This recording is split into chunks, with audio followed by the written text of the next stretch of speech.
Capítulo 6. El amo del cielo azul. 1.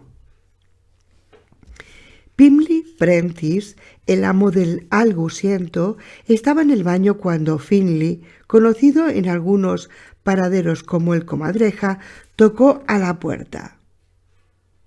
Prentice estaba examinándose la piel bajo la implacable luz del tubo fluorescente que estaba sobre la pila. En el espejo de lupa su piel parecía una llanura grisácea, marcada por la viruela, no muy distinta a la superficie de las tierras baldías que se extendían en todas direcciones en torno al Algul. La llaga en la que estaba concentrado en ese momento parecía un volcán en erupción. «¿Quién me reclama?», aulló Prentice, aunque estaba casi seguro de que quién era. «Finley Otego. Entra, Finley». «¿Finley? Me suena. ¿Finley no es uno de los enanos del Señor de los Anillos?» «Sí, del libro El Hobbit». Bueno, sigo. «Entra, Finley». No apartó los ojos del espejo. Sus dedos, con los que hacía pinza a ambos lados del grano infectado, parecían gigantescos. Aplicó presión sobre la protuberancia. Finley atravesó el despacho y se quedó en la puerta del baño. Tuvo que agacharse ligeramente para poder mirar en el interior. Medía más de 2 metros. Era demasiado alto incluso para ser un taín. «Ya estoy de vuelta de la estación como si nunca me hubiera ido», dijo Finley. Como la mayoría de los taín, al hablar, su voz subía y bajaba de tono, entre el gañido y el gruñido. A Finley todos le sonaban como los híbridos de la isla del Doctor Moreau, de H. G. Wells, y esperaba que se pusieran a decir todos a coro: «¿Acaso no somos hombres?». Finley lo había leído en su mente en una ocasión y le había preguntado por ello. Prentice le había respondido con total sinceridad. A sabiendas de que en una sociedad en la que la telepatía básica era la norma, la sinceridad era la mejor política. La única política cuando uno trataba con un taín. Además, le gustaba Finley Otego. «De vuelta de la estación, bien», dijo Finley. «¿Y qué has encontrado?» «Un robot de mantenimiento. Al parecer se estropeó en la zona de arco 16 y...»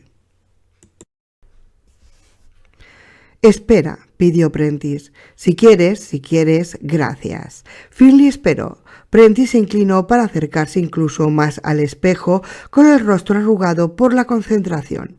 El amo del cielo azul también era alto, medía 1,88 m, más o menos, y tenía un tremendo barrigón caído, sostenido por unas piernas alargadas con 2 caderones. Se estaba quedando calvo y tenía la nariz de nabo de un bebedor veterano. Aparentaba 50 años. Se sentía un hombre de 50 años. De menos si no había pasado la noche haciendo brindis con Finley y varios Cantua. Al llegar a ese lugar tenía 50. Hacía al menos 25 años que había llegado, y este cálculo podría quedarse muy corto. En ese lado el tiempo era una locura, al igual que la orientación. Además, cabía la posibilidad de perder cualquiera de los dos rápidamente. Algunas gentes también perdían la cabeza, como si hubieran perdido la máquina de sol para siempre. La punta del grano sobresalió, tembló y reventó. Un borbotón de pus sanguinoliento saltó desde el lugar de la infección, se desparramó sobre el espejo y empezó a chorrear hacia abajo por la superficie cóncava. Finley Prentice lo recogió con la punta de un dedo, se volvió para lanzarlo al retrete, pero luego se le ofreció a Finley. El taín sacudió la cabeza, emitió el tipo de gruñido exasperado que cualquier dietista experto habría reconocido y se puso el dedo de su amo en la boca. Chupó el pus y luego soltó el dedo con un sonoro ruido de descorchador. «No debería haberlo hecho, pero no he podido resistirme», dijo Finley. «¿No me habías dicho que las gentes del otro lado habían decidido comer ternera pasada, que era malo para ellos?» Sí, señor, afirmó Pinley, limpiándose el grano que todavía supuraba con un pañuelo de papel. Llevaba mucho tiempo en ese lugar y no habría vuelta atrás, por todo tipo de razones, pero hasta hacía bien poco se había mantenido el día de los acontecimientos de la actualidad. ¿Podría decirse año? Hasta el año pasado había conseguido New York Times con frecuencia. Sentía un gran afecto por el Times. Le encantaba hacer el crucigrama diario. Le daba una ligera sensación de hogar. Pero, de todas formas, siguen comiendo esto. Sí, señor, supongo que muchos, sí. Abrió el botiquín y sacó una botella de agua oxigenada de la marca Rexall. La culpa es tuya por ponerme uno delante, dijo Finley. Normalmente no es que estas cosas nos sienten mal, es una chuchería natural, como la miel o las bayas. El problema es tronido. Hay demasiadas cosas que salen de allí y que no tienen la composición adecuada, que no están encauzadas, sin importar lo dulce que pueda ser su sabor. Son veneno, si bien la tienes. Prentice empapó una bola de algodón con agua oxigenada y se limpió la herida de la mejilla. Sabía exactamente de qué estaba hablando Finley. ¿Cómo no iba a saberlo?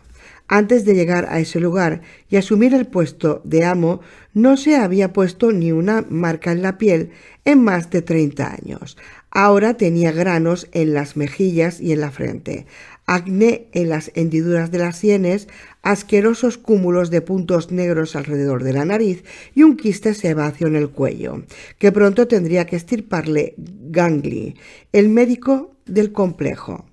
Prentice opinaba que Gangley era un nombre horrible para un médico. Es un nombre horrible. Le recordaba tanto a ganglio como a gangrena. A mí también, Debo reconocerlo que a mí también. El taín y el cantoa eran menos susceptibles a los problemas dermatológicos, pero en algunas ocasiones se les rebajaba la piel y se abría la forma espontánea. Sufrían hemorragias nasales e incluso las heridas de poca importancia. El arañazo provocado por una piedra o cualquier rasguño podían provocarles una infección y acabar con sus vidas si no se identificaba a tiempo. Los antibióticos al principio iban de maravilla para tratar esa clase de infecciones, pero ya no funcionaban tan bien. Lo mismo ocurría con maravillas farmacéuticas como el Accutane. Era la atmósfera, claro, la muerte que se cocía en las mismísimas piedras y la tierra que los rodeaba. Si uno quería ver seres en su peor estado, lo único que tenía que hacer era mirar a los Rot, que por aquella época no eran mejores que los mutantes lentos. Por supuesto, ellos erraban en dirección al lejano... ¿Seguía siendo el sudeste? Erraban a lo lejos en esa dirección. En cualquier caso, era el lugar donde de noche se vislumbraba un leve fulgor rojo, y todo el mundo decía que las cosas eran mucho peores en esa dirección. Pinley no sabía si eso era cierto, aunque sospechaba que sí. No llamaban a las tierras más allá de Fedic la discordia porque estuvieran llenas de balnearios. ¿Quieres más?, le preguntó a Finley. Tengo un par en la frente que están maduros. No, quiero dar mi informe, volver a revisar las grabaciones y el telémetro. Iré a echar un vistazo rápido al estudio y luego firmar el registro. Después de eso quiero tomarme un baño caliente y disfrutar de unas 3 horas de plácida lectura. Estoy leyendo El coleccionista. Muy buen libro también, lo recomiendo, El coleccionista. ¿Y te gusta?, dijo Prentice fascinado. Mucho, digo gracias. Me recuerda a la situación en la que estamos aquí, salvo que prefiero pensar que nuestros objetivos son algo más nobles y nuestras motivaciones algo más elevadas que la atracción sexual. ¿Nobles? ¿Eso crees? Finley se cogió de hombros y no dio respuesta alguna. Las discusiones cara a cara sobre lo que estaba ocurriendo en el cielo azul solían evitarse por acuerdo tácito. Prentice condujo a Finley a su propio estudio de biblioteca que tenía vistas a una parte de cielo azul que llamaban el Boulevard. Finley se agachó bajo la lámpara con la gracilidad inconsciente que da la fuerza de la costumbre. Prentice le había dicho en una ocasión, tras unas caladas de hierba, que habría sido un pivot de puta madre en la NBA. El primer equipo solo de Tain había comentado: os llamarían los monstruos, pero ¿qué más daría? ¿Los jugadores de baloncesto consiguen siempre lo mejor?, había preguntado Finley. Tenía una cabeza de comadreja, de pelo lacio y brillante, y unos enormes ojos negros. No eran más expresivos que los de una muñeca, en opinión de Finley. Llevaba un montón de cadenas de oro. Se había puesto de moda entre el personal de Cielo Azul y en los últimos 2 años había aparecido un animado mercado de esos objetos. Además, se había cortado el rabo, lo que seguramente había sido un error, según lo había comentado a Prentice una noche en que ambos se emborracharon. Había resultado más doloroso de lo que había imaginado y con eso se había condenado a ir al infierno de oscuridad cuando su vida se acabara, a menos que no hubiera nada. Esa era una idea que Finley negaba con toda la fuerza de la razón y el corazón, aunque había mentido si no admitiera, aunque solo fuera para sí mismo, que la idea le obsesionaba en algunas vigilias. Para esa clase de pensamientos había somníferos, y también estaba Dios, claro, la creencia de que todo estaba al servicio de la voluntad de Dios, incluso la mismísima torre. En cualquier caso, Finley había confirmado que sí. Los jugadores de baloncesto, al menos los estadounidenses, conseguían siempre lo mejor, incluido más chochitos que una puñetera taza de váter. Este comentario había hecho reír a Finley de tal forma que le habían saltado de sus extraños e inexpresivos ojos unas lagrimillas rojizas. Y lo mejor, había añadido Finley, es esto: según las normas de la NBA, podrías jugar prácticamente para siempre. Por ejemplo, escúchame bien, el jugador mejor considerado en mi antiguo país, aunque yo jamás lo vi jugar porque fue posterior a mi época, era un tipo llamado Michael Jordan. Y si fuera Tain, ¿qué sería? Lo había interrumpido Finley. Se trataba de un juego a que solían jugar, sobre todo si llevaban un par de copas encima. Ese Michael Jordan era una verdadera comadreja y muy guapo, había comentado Finley, y en un tono que había sorprendido a Finley por resultar cómico. Una vez más dio a carcajadas hasta que se le saltaron las lágrimas. Pero había proseguido Finley. Su carrera finalizó en poco más de 15 años y eso incluye su retirada y 1 o 2 regresos. ¿Cuántos años se puede jugar a algo que consiste simplemente en recoger la longitud de una cancha corriendo durante 1 hora, recorriendo más o menos, y fin?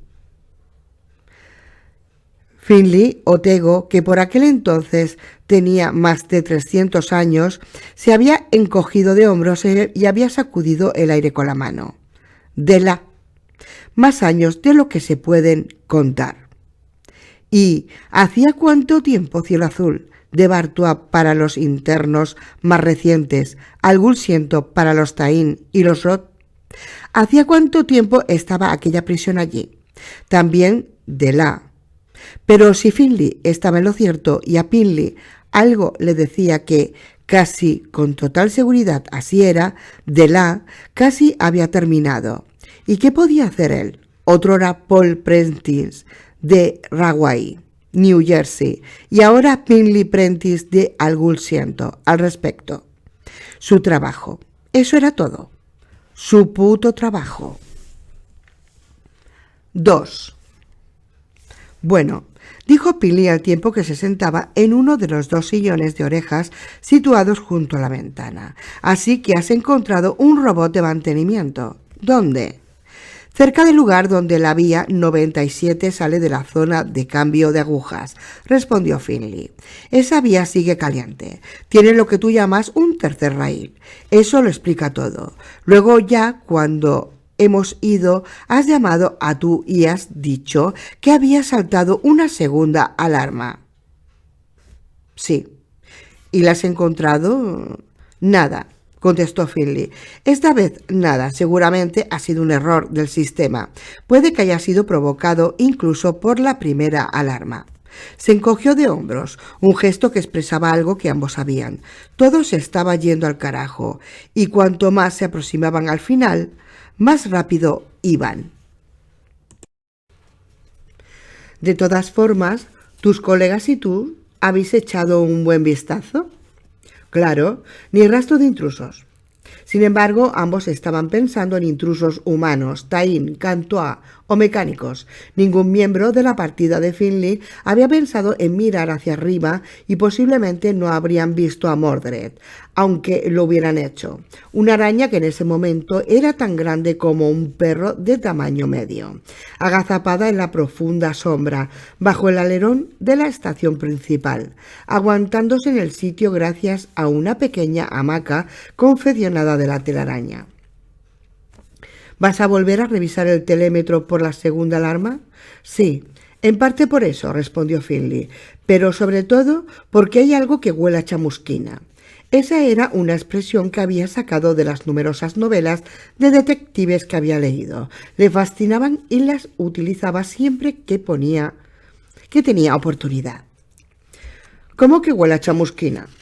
Finley se limitó a sacudir la cabeza. No podía aclararlo. Pero el telémetro no miente, o eso me enseñaron. ¿Lo pones en duda?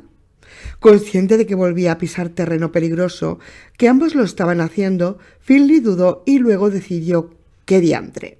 Jefe, este es el fin de los tiempos. Lo cuestiono casi todo, puñeta. ¿Eso incluye tus deberes, Finley Otego? Finley sacudió la cabeza con determinación.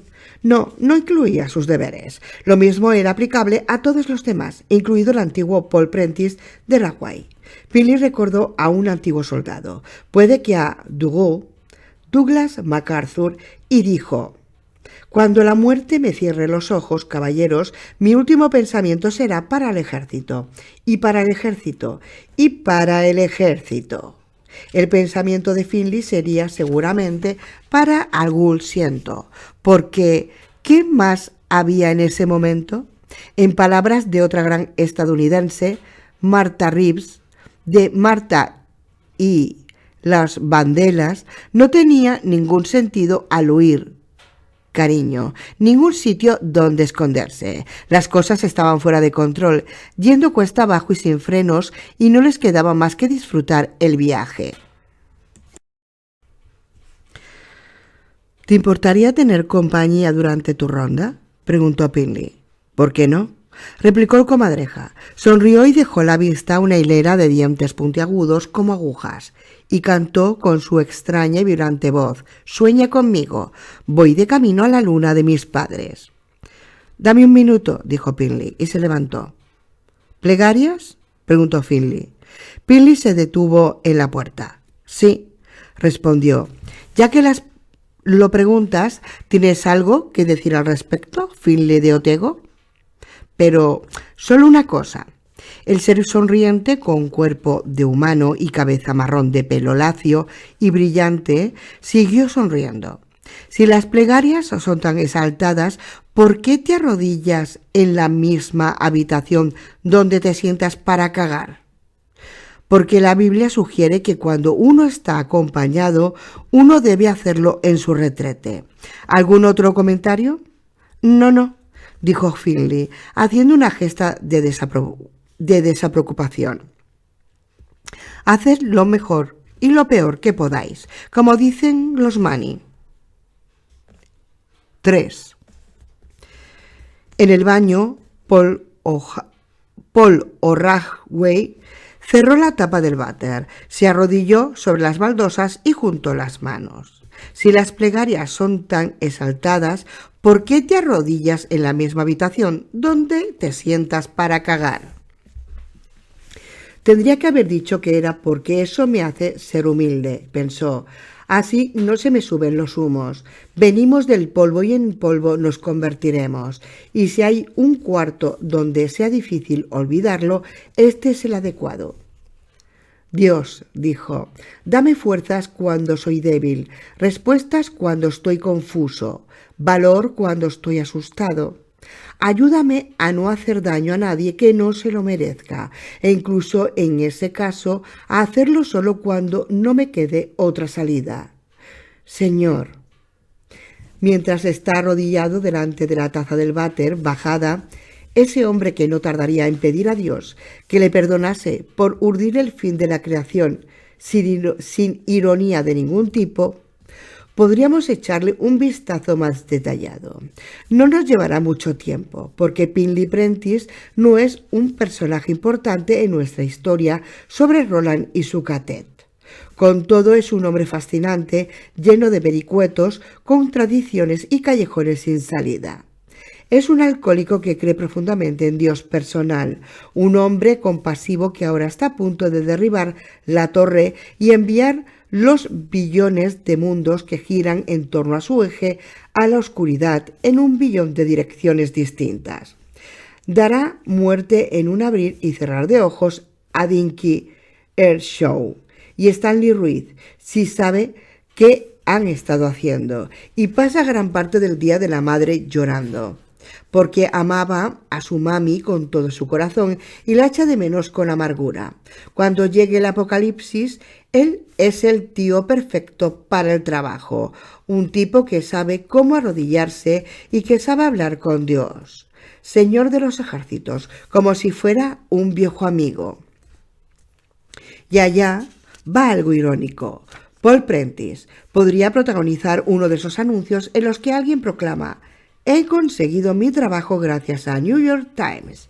En 1970, cuando lo soltaron de la prisión, que en aquella época se conocía con el nombre de Attica, al menos Nelson Rockefeller y él se perdieron el supermotín, leyó un anuncio en el Times con el titular siguiente: «Oferta de trabajo, funcionario, de reformatorio con experiencia, para importante cargo, de responsabilidad de institución privada, sueldo elevado, cuantiosos beneficios, disponibilidad para viajar».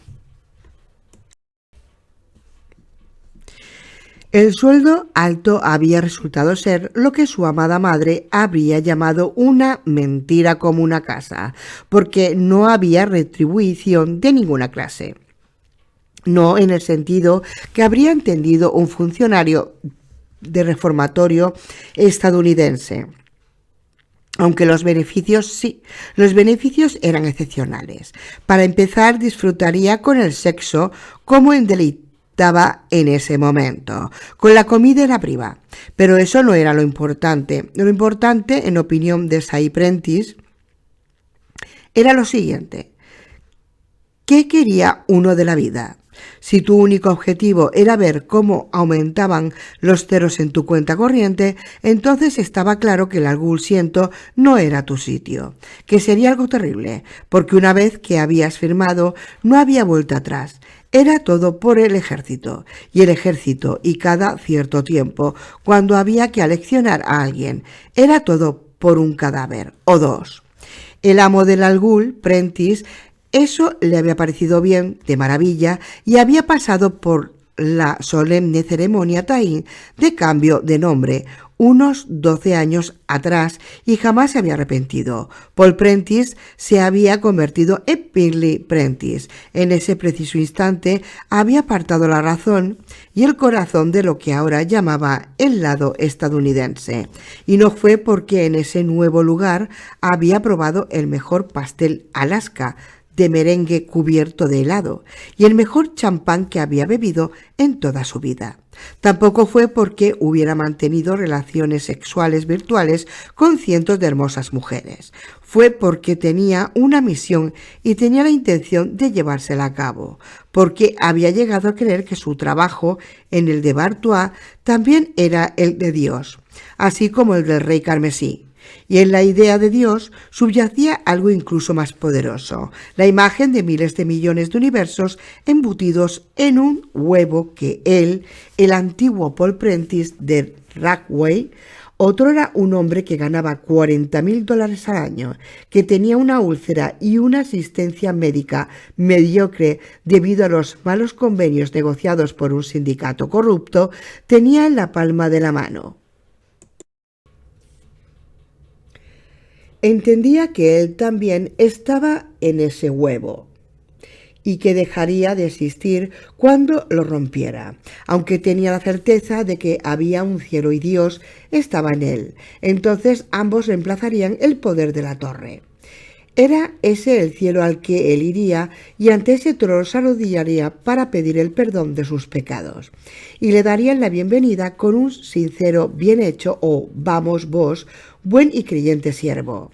Su mami estaría allí, lo abrazaría y entrarían en la hermandad de Jesús juntos. Ese día llegaría. Pinley estaba bastante seguro y antes de que la luna de la siega volviera a rotar. No es que se declarase beato, en absoluto. Esas ideas sobre Dios y el cielo se las guardaba solo para él. Para el resto del mundo no era más que un cualquiera haciendo un trabajo, alguien que intentaba hacerlo bien hasta el final. Sin duda alguna no se consideraba un villano, aunque ningún hombre realmente peligroso se considera como tal. Pensemos, sino en Ulises S. Grant, ese general de la Guerra de Secesión que declaró su intención de permanecer en el frente aunque tuviera que estar combatiendo todo el verano. En el Algulsiento el verano ya casi había terminado. 4. La vivienda del amo era una arreglada casa de madera de 2 pisos y se encontraba en un extremo del bulevar. La llamaban casa Shapley. Pinley no tenía ni idea de por qué, y claro, los disgregadores la llamaban casa de mierda. En el otro extremo del bulevar había una residencia mucho mayor, una mansión de estilo decimonónico llamada, por razones igualmente desconocidas, Casa Damley. Habría encajado a la perfección en Fraternity Row, la calle de los colegios mayores del campus de Clemson, o el del campus de Ole Miss. Los disgregadores la llamaban Casa del Desengaño o incluso Hotel de los Corazones Rotos. Allí era donde los Tain y un importante contingente de Cantua vivían y trabajaban. En cuanto a los disgregadores, que los dejen tener sus bromitas y por todos los medios que los dejen creer que el personal las desconocía. Pinley Prentice y Finley Otego se paseaban por el bulevar en silenciosa compañía, salvo cuando pasaban por delante de disgregadores que no estaban de guardia, o solos o en compañía. Pinley saludaba a cada uno de ellos con indefectible cortesía. Los saludos que recibía como respuesta variaban, desde el totalmente jovial a hoscos gruñidos. Con todos daban alguna respuesta y Pinley lo consideraba una victoria. Se preocupaba por ellos, les gustara o no, y a muchos no les gustaba, él se preocupaba por ellos. Sin duda alguna era más fácil tratar con ellos que con los asesinos, violadores y ladrones armados de Attica. Algunos leían periódicos y revistas atrasados. Un grupo de 4 personas estaba lanzando herraduras. Otro grupo de 4 estaba en el green. Tanya Leeds y Joy Rastosovic estaban jugando al ajedrez bajo un grácil y anciano olmo. La luz del sol les dibujaba pintas en los rostros. Saludaron a Pinley con verdadero júbilo. ¿Y por qué no? Tanya Leeds ahora era Tanya Rastosovic, pues Pinley los había casado hace un mes, como si fuera el capitán de un barco, y suponía que en cierta forma eso era lo que había. El buen barco Algulsiento, un crucero que surcaba las oscuras aguas de Tronido en su particular paraje soleado. El sol se apagaba de vez en cuando, digo verdad, pero el apagón de hoy había sido mínimo, de solo 43 segundos. ¿Cómo va, Tania? ¿Joseph? Siempre Joseph y nunca Joey, al menos no cuando le hablaba en persona. No le gustaba. Respondieron que les iba bien y le dedicaron esas sonrisas aturdidas de los que follan como conejos, sonrisas que solo son capaces de tener los recién casados. Finley no dijo nada a los Rastosovic, pero casi al llegar a la fachada de casa de Damley, que daba al bulevar, se detuvo ante un banco de mármol de imitación que estaba bajo un árbol, ocupado por un joven leyendo un libro. «¿Sai Earnshaw?», preguntó el Taín. Dinky levantó la vista, con las cejas arqueadas, como preguntando con cortesía. Su rostro, flagelado por un grave caso de acné, tenía la misma inexpresividad cortés. «Veo que estás leyendo El mago», dijo Finley casi con timidez. «Yo estoy leyendo El coleccionista. Menuda coincidencia». «Si usted lo dice», respondió Dinky. Su expresión no cambió. «Me gustaría saber qué opinas de Fowles. Yo estoy bastante ocupado ahora mismo, pero tal vez más adelante podríamos hablar de él». Todavía con esa expresión neutra de educación, Dinky Earnshaw dijo: «Tal vez más adelante podrías coger tu ejemplar de coleccionista de tapa dura, espero, y metértelo de canto por ese culo peludo». La optimista sonrisa de Finley se esfumó. Hizo una reverencia breve, aunque perfectamente correcta. «Lamento que se sienta así, Sai». «Vete a la puta mierda», dijo Dinky, y volvió a abrir el libro. Se lo puso delante de la cara de forma bastante intencionada. Pinley y Finley Otego siguieron caminando. Hubo un momento de silencio durante el que el amo del Algulsiento hizo varias tentativas de acercamiento a Finley, pues quería saber en qué medida le había afectado el comentario del joven. El Taín se sentía orgulloso de su capacidad de leer y apreciar la literatura de los Hum. Hasta ahí sabía Pinley. Finley le ahorró la molestia de tener que preguntar, llevándose las manos de los dedos alargados. No tenía el culo peludo, pero sí los dedos. A la entrepierna. «Nada, solo estaba comprobando si seguía teniendo las pelotas en su sitio», dijo. Y Pinley tuvo la sensación de que el tono jocoso del jefe de seguridad era sincero, no fingido. «Siento lo ocurrido», dijo Pinley. «Si hay alguien en el cielo azul con un verdadero caso de rebeldía, postal o adolescente, es ahí Earnshaw». «Me estáis destrozando», murmuró Finley, y cuando el amo le lanzó una mirada de sorpresa, Finley sonrió de oreja a oreja, dejando a la vista sus dientecillos afilados. «Es una frase muy conocida de una película titulada Rebelde sin causa», dijo. «Dinky Earnshaw me recuerda a James Dean». Se paró para pensarlo mejor. Sin su maravilloso atractivo, claro. «Un caso interesante», comentó Prentice. «Lo contrataron para un programa de asesinato en una filial de Positronics. Mató a su mando y escapó. Nosotros lo cogimos, por supuesto. En realidad jamás ha causado ningún problema. A nosotros no, pero tiene una actitud muy jodida». «¿Pero tú crees que no constituye un problema?» Pinley lo miró de reojo. «¿Crees que hay algo que debería saber de él?» No, es que jamás te había visto tan nervioso como has estado en este último par de semanas. Joder, llamemos a las cosas por su nombre. Nunca te había visto tan paranoico». «Mi abuelo solía usar un proverbio», dijo Pinley. «Uno no se preocupa porque se le caigan los huevos hasta que está a punto de llegar a casa. Ahora ya casi hemos llegado a casa». Y era cierto. Hacía 17 días, no mucho antes de que la última tanda de lobos hubiera llegado al galope por la puerta de la zona de enlace del arco 16, el equipo del sótano de Casa Damley había registrado la primera inclinación palpable del haz del oso tortuga. Desde entonces se había desplomado el haz de águila y el león. Pronto no serían necesarios los disgregadores por la desintegración del penúltimo haz, que se produciría con o sin ayuda. Era como un objeto que mantenía un precario equilibrio y que en ese momento había resistido a un balanceo. Pronto dejaría atrás ese punto de perfecto equilibrio y entonces se caería. o, en el caso del haz, se disgregaría. Dejaría de existir en un abrir y cerrar de ojos. La torre sería lo que caería. El último haz, el del lobo y el elefante, podría aguantar otra semana u otro mes, pero no mucho más. Pensar en ello debería haber complacido a Bingley, pero no era así, sobre todo porque, de nuevo, estaba pensando en las capas verdes.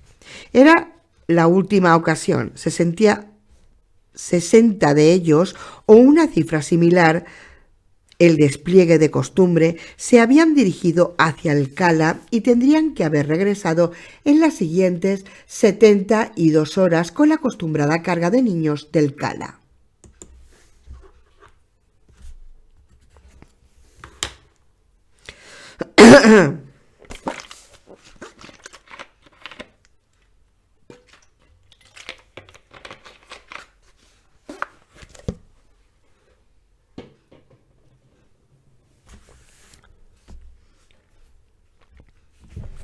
Probando. Pero, en lugar de eso, nada. Le preguntó a Finley qué opinaba. Finley se detuvo. Parecía muy serio.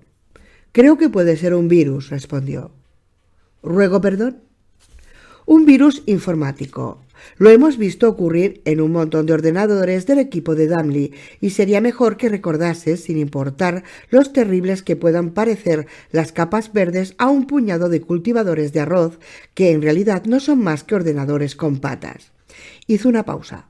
«O puede que las dientes del Cala hayan descubierto una forma de matarlos.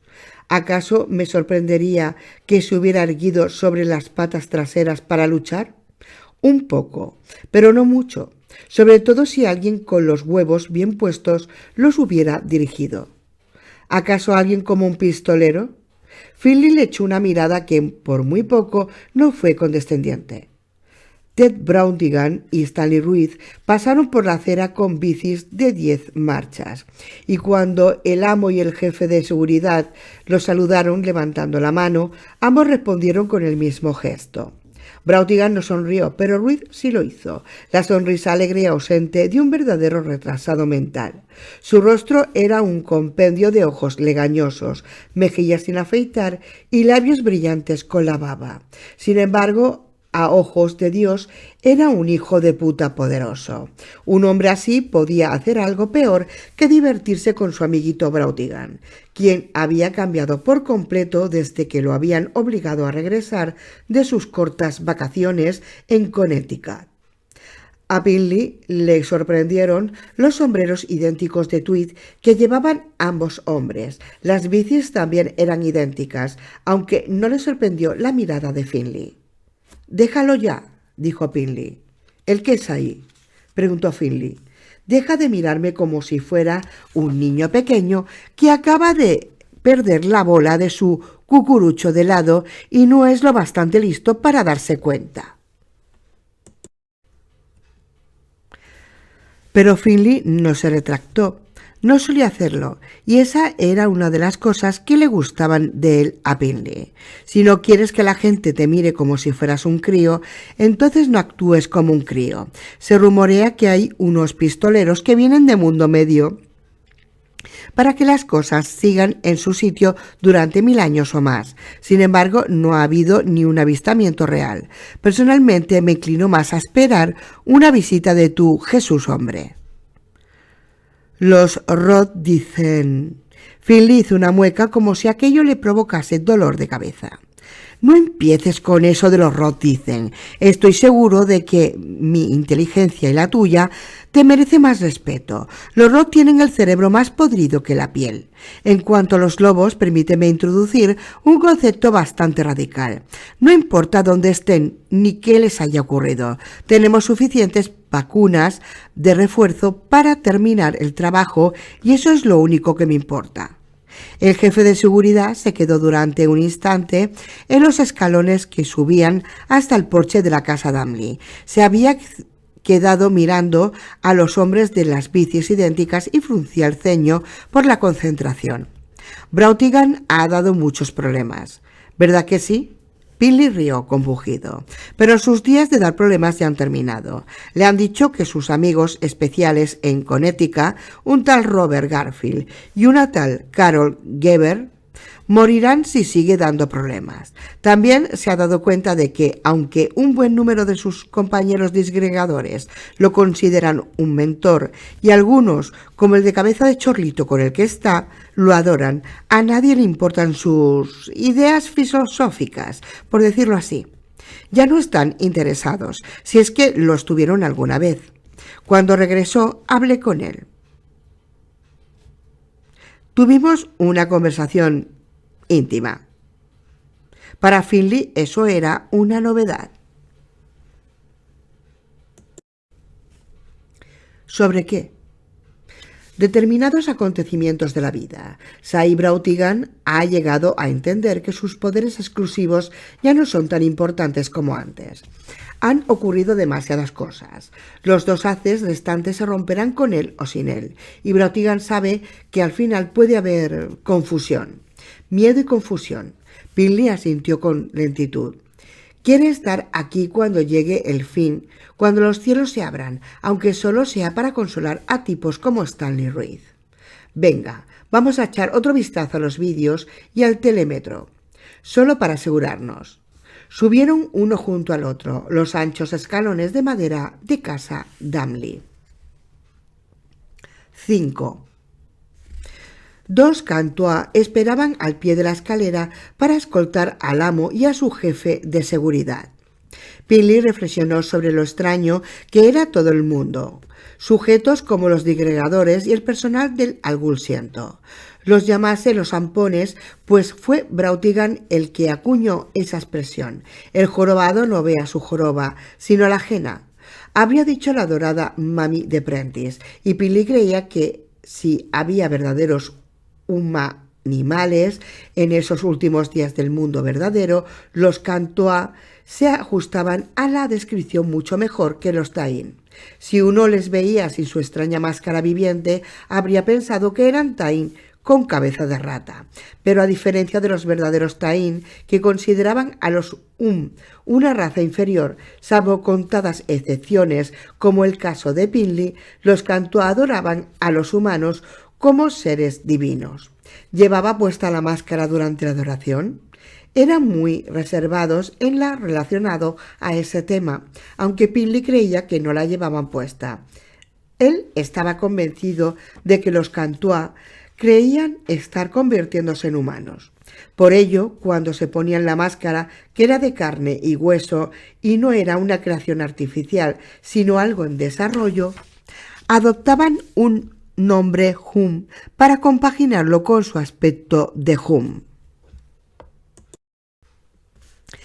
Pinley sabía que los Cantua creían que en cierta forma reemplazarían a los seres humanos después de la caída, aunque la razón de por qué lo creían escapaba a sus entendimientos.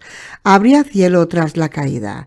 Eso era evidente para cualquiera que hubiera leído el libro de las Revelaciones. Pero, ¿tierra? Tal vez una tierra nueva, aunque Pinley ni siquiera estaba seguro de eso. Dos guardias de seguridad Cantua, Beeman y Trelawney, permanecían de pie al final del vestíbulo, vigilando la escalera que descendía hasta el sótano. Para Pinley, todos los hombres Cantua, incluso los que tenían el pelo rubio y constitución atlética, tenían la espeluznante apariencia de ese actor de los años 40 o 50, Clark Gable. Todos tenían esos mismos labios gruesos y sensuales y orejas de soplillo. Si uno los miraba de cerca, veía los artificiales pliegues del cuello y de detrás de las orejas. En esos lugares, sus máscaras de Hum se retorcían y se convertían en la piel peluda y dentada de su verdadero rostro, sin importar lo que aceptasen o no. Y luego estaban los ojos.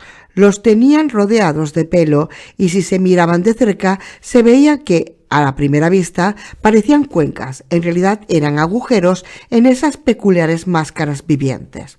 Algunas veces se escuchaba respirar a las máscaras y a Pinley les parecía raro y un poco asqueroso. «Salve», dijo Briman. «Salve», dijo Trelawney. Pinley y Finley devolvieron el saludo. Todos se llevaron el puño a la frente y luego Pinley encabezó el descenso por la escalera. En el pasadizo más abajo, pasado el cartel que decía «Colaboremos todos en la creación de un entorno libre de incendios», y otro que decía «Salve al Cantois». Finley dijo en voz muy baja: «¿Son tan raros?». Pinley sonrió y le dio una palmadita en la espalda. Por eso le gustaba tanto Finley de Otego. Como Mary y Juana, siempre lo mismo pensaban. 6.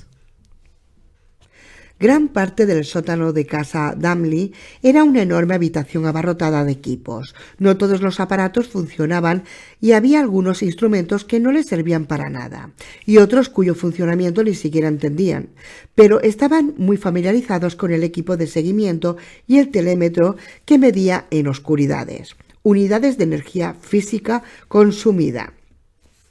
Los digregadores tenían prohibido expresamente el uso de sus habilidades parapsicológicas fuera del estudio. De todos modos, no todos ellos poseían dichas habilidades. Había muchos hombres y mujeres muy limitados. Era como si tuvieran una formación tan rudimentaria para el uso del baño que eran incapaces de orinar sin el estímulo visual que les asegurase que estaban delante del retrete y que podían usarlo. Otros, como los niños que todavía no han aprendido a ir al baño, eran incapaces de retener la urgencia física ocasional. Las consecuencias no eran graves, podían provocarle una jaqueca pasajera a alguien que no le cayera bien o hacerlo tropezar con un banco del bulevar. No obstante, los hombres de Pinley realizaban un seguimiento cuidadoso y los arrebatos que se consideraban intencionados se penalizaban de forma leve, las primeras falsas con inmediata dureza, las faltas reiteradas. A Pinley le gustaba sermonear a los recién llegados, en la época en que había recién llegados con esa frase: «Ten la certeza de que tu pecado te delatará». El sermón de Finley era más simple: «El telémetro no miente».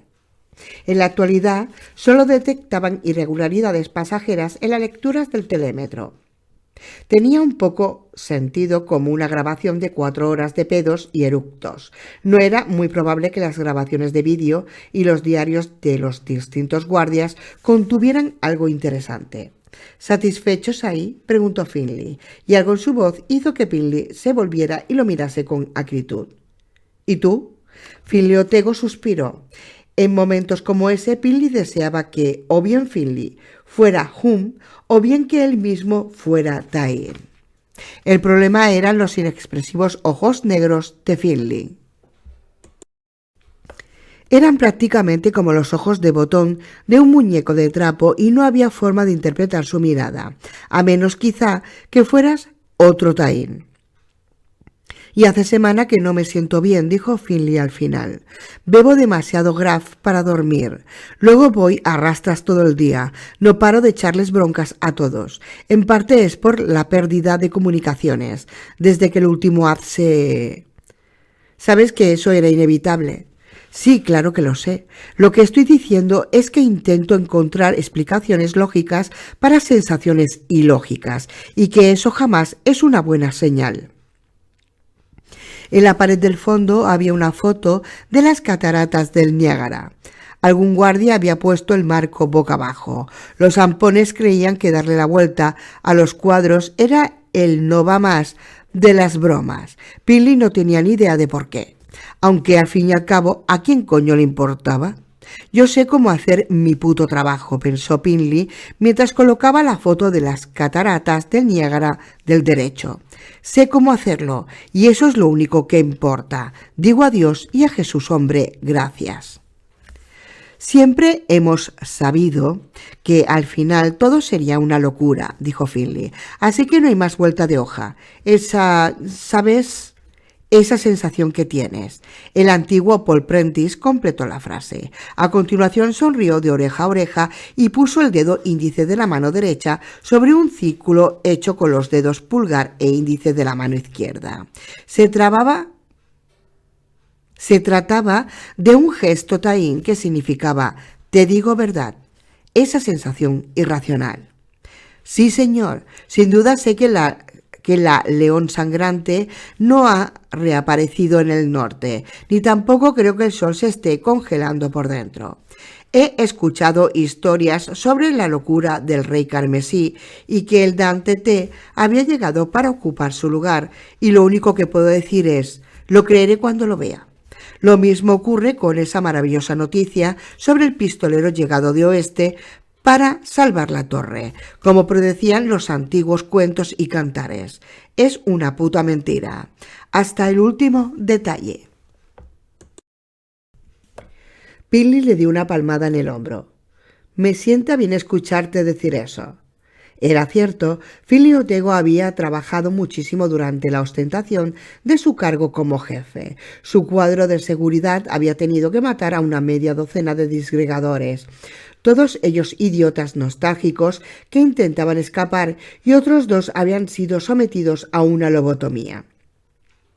Sin embargo, Ted Brownigan era el único que había conseguido pasar por debajo de la alambrada. Pinley sacó esa expresión de una conocida película, Traidor en el infierno, y lo habían obligado a volver. Por Dios, los Cantois se ponían todas las medallas y el jefe de seguridad lo permitía, aunque Pinley sabía la verdad. Era Finley quien coreografiaba cada movimiento de principio a fin.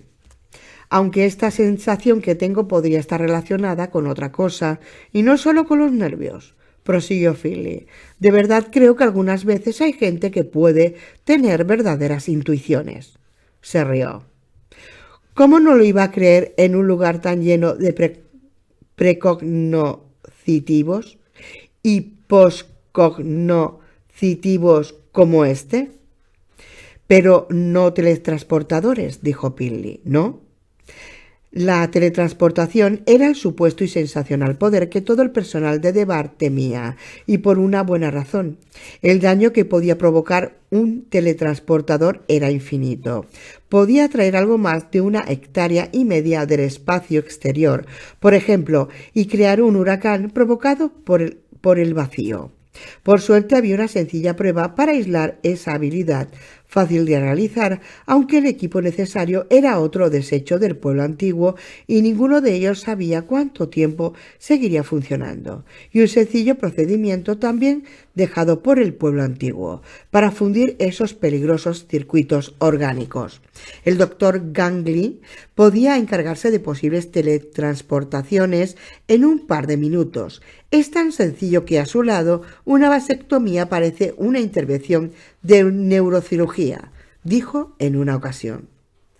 Ni un puto teletransportador, dijo Finley, y condujo a Prentice hasta una consola de instrumental que tenía un parecido espeluznante a la del Dogan que había visualizado Susana Dien. Finley señaló 2 diales marcados con los rasgos del pueblo antiguo, marcas parecidas a las de la puerta ignota. Las agujas de ambos diales permanecían inmóviles sobre la marca O de la izquierda. Cuando Finley lo golpeó un poco con los pulgares peludos, dieron un saltito y luego volvieron al mismo sitio. No sabemos exactamente qué miden estos reguladores, dijo, pero lo que sí miden es el potencial de teletransportación. Hemos tenido a disgregadores que han intentado ocultar esa habilidad, pero no lo han conseguido. Si hubiera un teletransportador en el montón, Pinley de New Jersey, las agujas estarían como locas en el 50 y puede que hasta en el 80. Bien, dijo entre serio y contento. Pinley empezó a descontar con los dedos. Ni teletransportadores, ni león sangrante acechando en el norte, ni pistolero. Oh, y los capas verdes sucumbieron a un virus informático. Si están así las cosas, ¿qué es lo que te preocupa? ¿Qué es lo que te huele a chamusquina? La proximidad del fin, supongo. Finley suspiró con pesadez. De todas formas, voy a duplicar la guardia en las torres de vigilancia esta noche y el número de hum que rodean la alambrada. Porque algo te huele a chamusquina, muy pero que muy mucho, comentó Pinley sonriendo con timidez. Me huele a chamusquina muy pero que muy mucho. Sí, señor.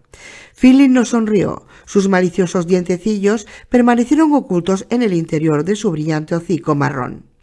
Finley le dio una palmada en el hombro.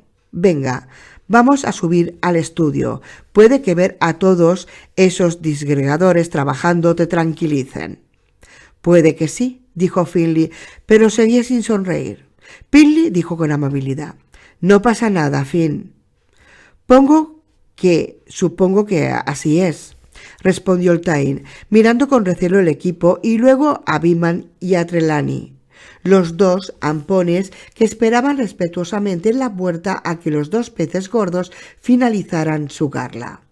Supongo que no pasa nada, pero no lo creía de corazón. Lo único que creía de todo corazón era que no quedaban teletransportadores en algún sitio. El telémetro no mentía. 7. Beeman y Trelawney los acompañaron por el pasadizo del sótano, forrado con paneles de roble, hasta el ascensor del personal, que también estaba forrado con paneles de roble. Había un extintor en la pared de la cabina del ascensor y otro cartel que recordaba a las gentes de Debar que debían colaborar para crear un entorno libre de incendios. También le habían dado la vuelta. La mirada de Finley se encontró con la de Finley. El amo creyó haber visto una mirada divertida en los ojos del jefe de seguridad, aunque lo que había visto podía haber sido su propio sentido del humor, reflejado como una cara en un espejo. Finley descolgó el cartel sin mediar palabra y lo puso como tocaba. Ninguno de ellos comentó nada sobre la maquinaria del ascensor, que era ruidosa y parecía estropeada, ni tampoco comentaron nada sobre la forma en que la cabina se estremecía en el hueco del ascensor. Si se quedaba parado, escapar por la trampilla superior no constituiría ningún problema, ni siquiera para un tipo con un poco de sobrepeso, bueno, con bastante sobrepeso, como Prentice. Casa Damlin no era precisamente un rascacielos y había muchas personas que podían ayudarles. Llegaron al tercer piso, donde el cartel de la puerta del ascensor cerrado estaba bien puesto. Decía, solo personal autorizado y por favor usen la llave y baje de inmediato si ha llegado a este nivel. Por error. No se le penalizará si informa cuanto antes. Cuando Finley sacó la llave electrónica para abrir la puerta, una tarjeta de banda magnética dijo con una soltura que podría haber sido fingida: «Joder con esos putos ojos negros indescifrables». «¿Has oído hablar de Saire?» «No», respondió Finley, bastante enfadado. «Ni espero oír hablar de él.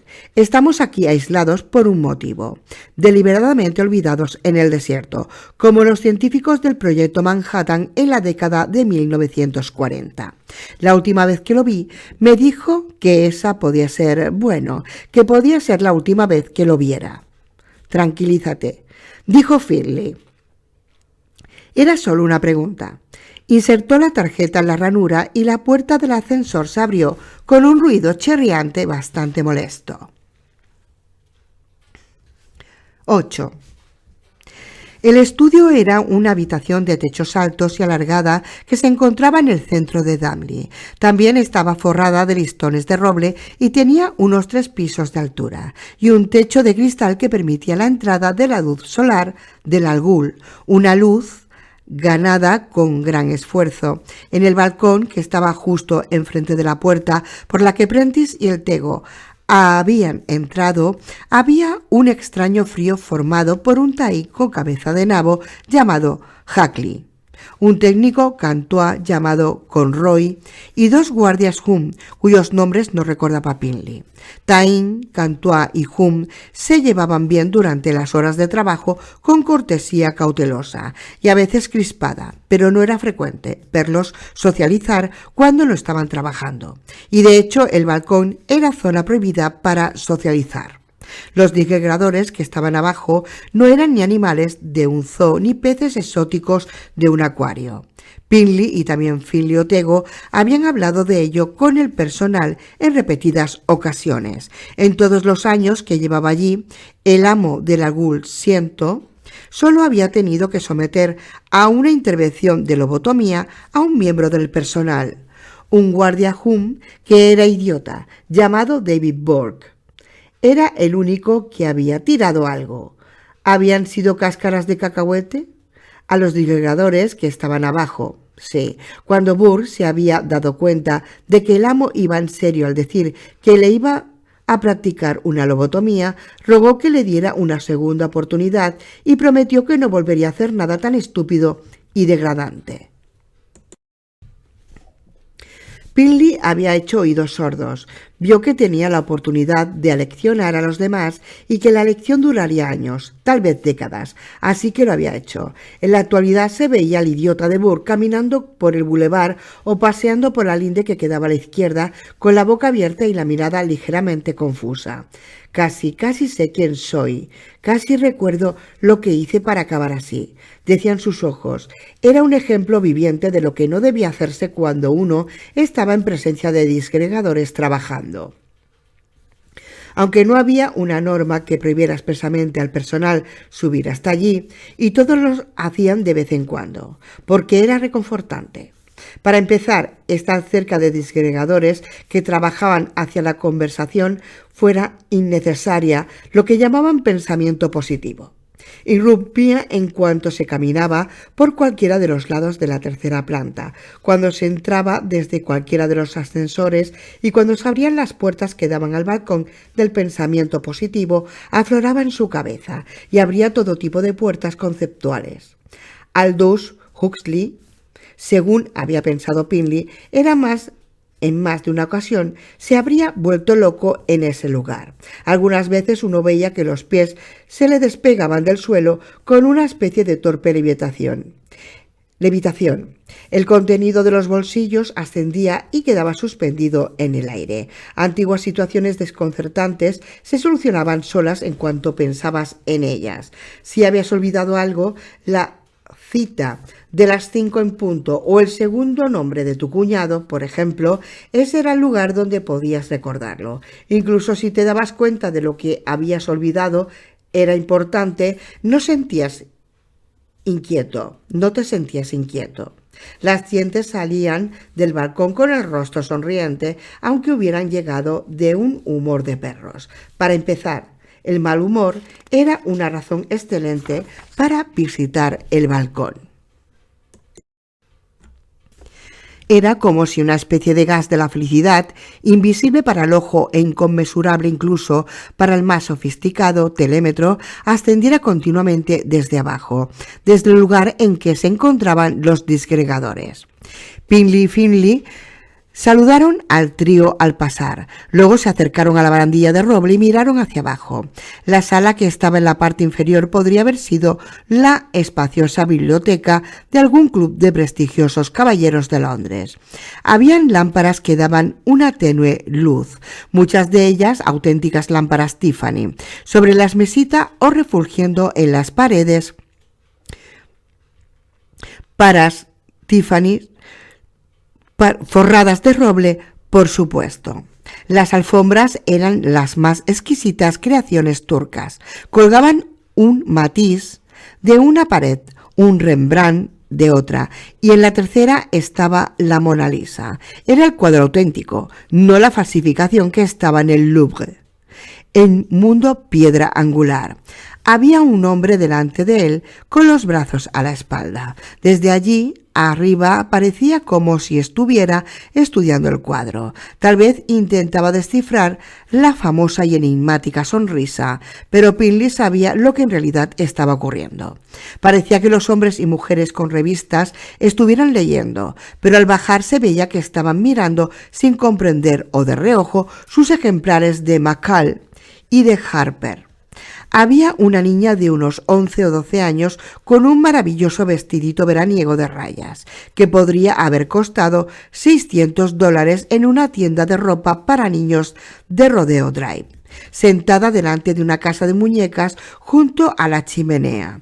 Pero Pinley sabía que no estaba prestándole ninguna atención a la exquisita reproducción a escala de Casa Damley. Había 33 personas allá abajo, 33 en total. A las 8 en punto, una hora después de que el sol artificial se hubiera puesto de golpe, 33 nuevos disgregadores entrarían en tropel. Y había un tipo, uno y solo uno, que iba y venía a placer.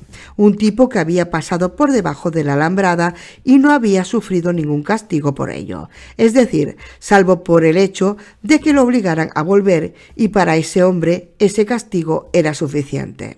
Como si esa idea hubiera reclamado su presencia, se abrió la puerta del fondo de la sala y Ted Brautigan entró por ella con paso cansino. Todavía llevaba su gorra de montar de tweed. Danica Rostov apartó la vista de la casa de muñecas y le dedicó una sonrisa. Brautigan le guiñó un ojo como respuesta. Finley le dio un leve codazo a Finley. Finley, lo veo.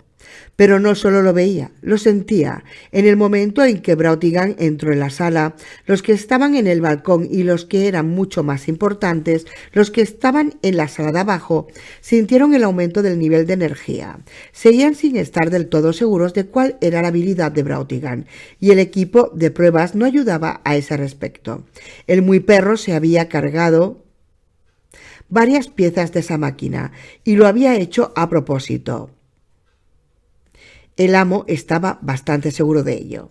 Si había otros como él, los zampones no lo habían encontrado en su caza de talento, que ahora estaba suspendida. Tenía todo el talento necesario para acabar el trabajo. Una cosa que sí parecía clara era el talento de Brautigan como facilitador, un mentalista que no solo tenía poderes, sino que era capaz de aumentar los poderes de los demás por el simple hecho de estar cerca de ellos. Los pensamientos de Finley, a los que por lo general ni siquiera podían acceder los disgregadores, refulgían en la mente de Finley como el neón. Finley, es extraordinario, Finley, y, por lo que nosotros sabemos, único. ¿Has visto eso? Imagen. Pupilas que se dilatan y se contraen. Se dilatan y se contraen. Reptiliano. Finley. Si sabes qué lo provoca. Finley. Ni idea. No importa, querido Finley. No importa. Ese viejo. Imagen. Un viejo perro mestizo con bardanas en su pelo enmarañado y apelmazado, renqueando con sus 3 patas. Casi ha terminado su trabajo, casi ha llegado la hora de... Imagen. Una pistola, una de las veretas de los guardias Hum, apoyada en la sien de la cabeza del perro viejo. 3 plantas más abajo, el protagonista de su conversación cogió un periódico. Los periódicos eran viejos, viejos como el mismísimo Brautigan. Hacía años que se habían quedado atrasados y se sentó en un sillón de orejas de piel, digno de un club de caballeros, y fue como si el asiento se lo tragara. Empezó a simular que lo leía. Finley sintió que la fuerza parapsicológica se elevaba hasta donde ellos se encontraban y los atravesaba. Se dirigía hacia el cielo y también lo atravesaba. Se elevaba hasta el haz, que se proyectaba justo por encima del Algul y luchaba contra él, descarrillándolo y socavándolo y restregando sin tregua la veta. Abría agujeros con la magia. Trabajaba con paciencia para sacarle los ojos al oso, para romper el caparazón de la tortuga, para disgregar el haz que iba de Shardik a Maturin, para derribar la torre que se alzaba entre ellos. Finley se volvió hacia su acompañante y no le sorprendió ver los dientecillos afilados en la cabeza de Comadreja de Tego. Al fin estaba sonriendo. Ni tampoco le sorprendió ver que podía interpretar lo que decían sus ojos negros. Los Tair, en circunstancias normales, podían enviar y recibir algunas comunicaciones mentales muy simples, pero no se podía hurgar en su mente.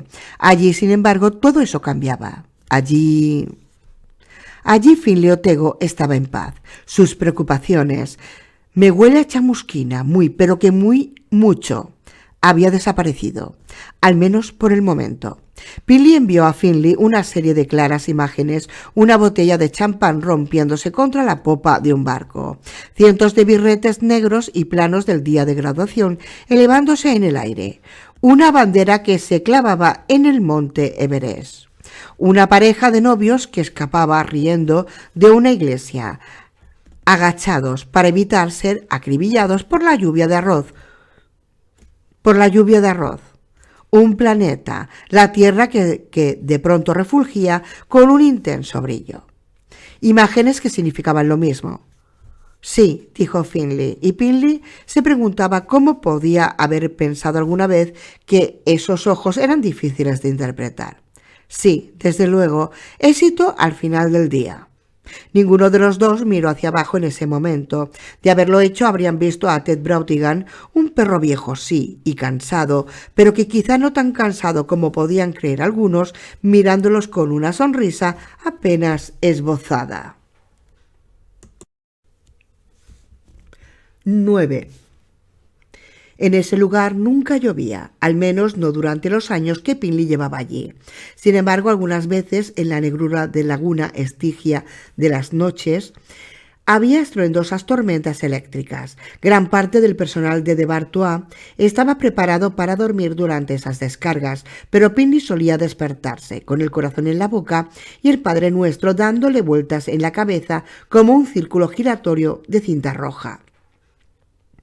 Unas horas antes, ese mismo día, hablando de Finley, el amo del Algusiento había utilizado la expresión «me huele a chamusquina muy pero que muy mucho» con una sonrisa, consciente de lo divertido que era. ¿Y por qué no?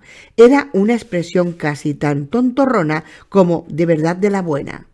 En ese momento, tumbado en su cama de casa Chapley, conocida como Casa de Mierda por los disgregadores, con todo el bulevar entre él y la casa Damley, Finley recordó la sensación, la certeza absoluta, en realidad, de que todo iba a salir bien.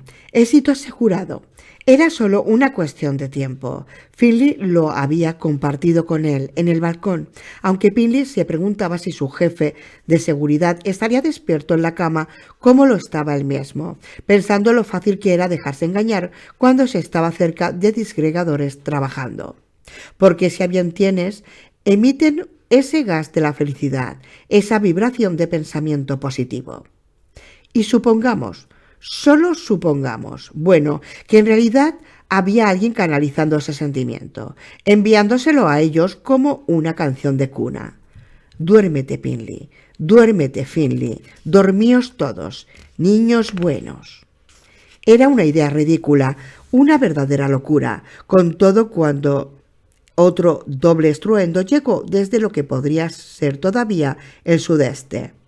En cualquier caso, llegó de la dirección donde se encontraban Ferdy y el Discordia. Finley Prentice se incorporó de golpe y encendió la lámpara de la mesita de noche. Finley había hablado de doblar la guardia esa noche, tanto en las torres de vigilancia como en la alambrada. Puede que el día siguiente la triplicasen, solo para asegurarse. Y porque, de hecho, la autocomplacencia había sido algo muy negativo estando tan cerca del fin. Finley se levantó de la cama. Era un hombre alto con una tremenda panza peluda y en ese momento llevaba unos pantalones de pijama de color azul y nada más. Echó una meada, luego se arrodilló delante de la tapa bajada del retrete, juntó las manos y rezó hasta que empezó a darle el sueño. Rezó por cumplir con su deber, rezó por descubrir los problemas antes de que lo descubrieran. A él. Rezó por su mami, al igual que Jim Jones había rezado por la suya mientras contemplaba cómo avanzaba la fila hacia el contenedor de Col Aid envenenado. Rezó hasta que el trueno fue silenciándose, hasta convertirse en poco más que un refunfuño senil. Entonces regresó a la cama, otra vez tranquilo. Su último pensamiento antes de dormirse fue triplicar la guardia a primera hora de la mañana, y eso fue lo primero que pensó. Cuando se levantó en una habitación inundada de luz solar artificial, pues hay que preocuparse de que se te caigan los huevos cuando estás a punto de llegar a casa.